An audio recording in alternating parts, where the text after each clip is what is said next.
Now, I've been doing some Googling recently, and it seems that the people who use Google have some very interesting opinions on writers and authors. And of course, being a writer/author, I thought I'd share some of them with you.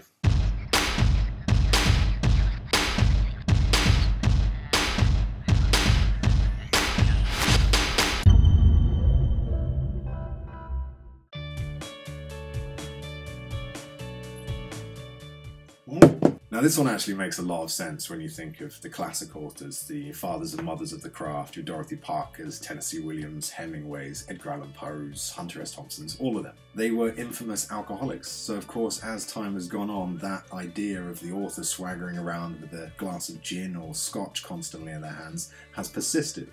And even though it doesn't kind of ring true today, I mean, I do like a good drink every now and again, people do say that alcohol can grease the wheels of creativity, it still doesn't really fit with today's modern author. Now, the quote you always hear when writing and alcohol come up is the Ernest Hemingway quote of "Write drunk, edit sober."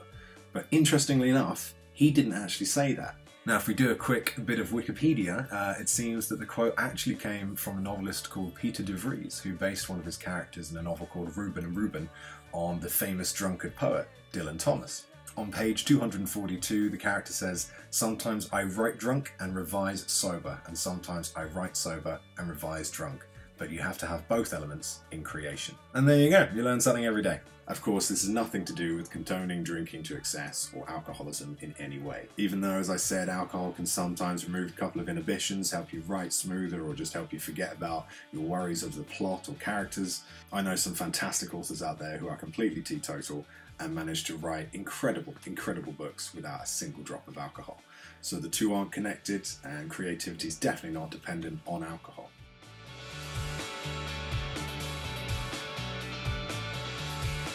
So, damn right I'm weird. I'm proud of it.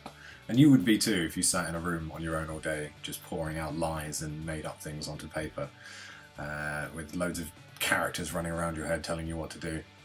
It's natural. I think all creatives, in fact I think all people, have a streak of weird, and that is absolutely fine. People should be able to do what they want, whenever they want, as long as it doesn't harm anyone else, and as long as it makes them happy. I think we're also concerned with what's normal, or the social conventions of different societies and cultures, that if anyone is weird, we get confused by it and scared by it. But it's great. I think weird means that you've explored your creativity, that you're expressing yourself, that you're looking at things in a different light, and I think that's important. And so yeah, weird. Very weird. I'm proud.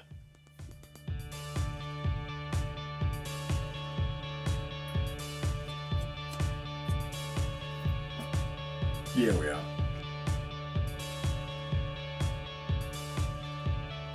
Now, we're going to get a little bit serious for a moment, but bear with me. Number one, I think it's really important to talk about mental illness openly. That's the only way we're going to eradicate stigma and help people understand mental illness, and also help sufferers of mental illness feel accepted. Number two, I don't believe in the umbrella term of depression. Depression is just one facet of mental illness, and within depression there are many facets of depression. So for purposes of this discussion, we're just going to refer to it as mental illness. And number three, it's also important to remember that not everyone out there who is a creative is automatically mentally ill. Now, while it's definitely not my place to say what mental illness is or isn't, does or doesn't do, I think it's really interesting that this question is on Google. Many studies over the years have shown a correlation between mental illness and creativity. So I think a lot of people do have this idea that to be creative you have to battle these inner demons, or if you are mentally ill then creativity will naturally come from an altered state of mind or altered brain chemistry or something like that, whatever these people think. The thing is, from conversations from people I've had over the years who have mental illness, who suffer from it on a daily basis, both my friends and authors that I've met and had the pleasure of knowing over the last couple of years, for them creativity is a way of battling mental illness, of fighting it day after day, almost like an outlet. And I think that is fantastic. I think creativity is one of the most noblest pursuits that humans can undertake, to put something down on canvas or film or paper, or shoot something through the eye of a camera, to make someone feel what you're feeling at that moment, to change someone's perception, to share your emotions. I think that's incredibly noble, and I think if creativity can help someone deal with mental illness on a daily basis and provide an outlet to them, then more power to them, and carry on.